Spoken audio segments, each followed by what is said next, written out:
Welcome to Healthy Moments, where I digest the health news so you don't have to. I want to start off by talking about last week's gingerbread party that I had over at my house, and let's bring up some pictures. I learned one important lesson this week, and that's build one giant gingerbread house and let everybody decorate it rather than making an individual small gingerbread house for each individual person. If you do the small houses, it takes about 3 days worth of prep time, and you'll get lucky if you finish them all. In my case, this was my first time trying to orchestrate a project like this, and we didn't finish any houses. We just finished the cookies, and I ended up having to finish the gingerbread houses on my own, and I finished these two. If you want close-up pictures, there's a link in the description below. The first article this week comes from MSNBC, and it's titled, "Ohio Boy Weighed 200 Pounds to Live with Uncle." This story is about a boy who weighed 200 pounds already at the age of 9, and he was taken out of his home into foster care until a judge ruled that he could live with his uncle. He will be allowed to spend the holidays with his mother, and living with his uncle is only a temporary situation. Although it doesn't say how long the boy was in foster care, it does mention that he lost 8 pounds during his stay there. So my question to you is, do you think that it's the mother's fault that he put on so much weight? Drop a comment below. The next article comes from Yahoo News, and it's about toddlers who end up in the ER due to an accidental medication overdose.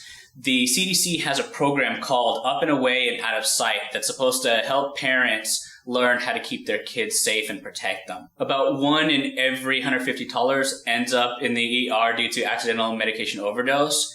And the biggest point that the article tried to make was, don't tell your kids that medication is candy in order to get them to take it.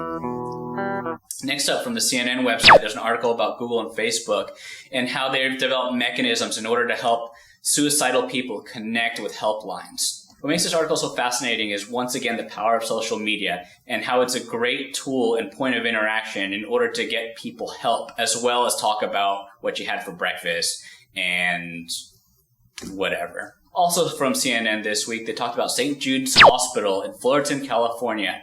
Now, this hospital is one of a handful of hospitals across the nation that has the new capabilities of using webcams in order for people to see their babies in neonatal care at any time, 24/7. This password protected system that allows you to view your baby through an iPhone app is an interesting step forward.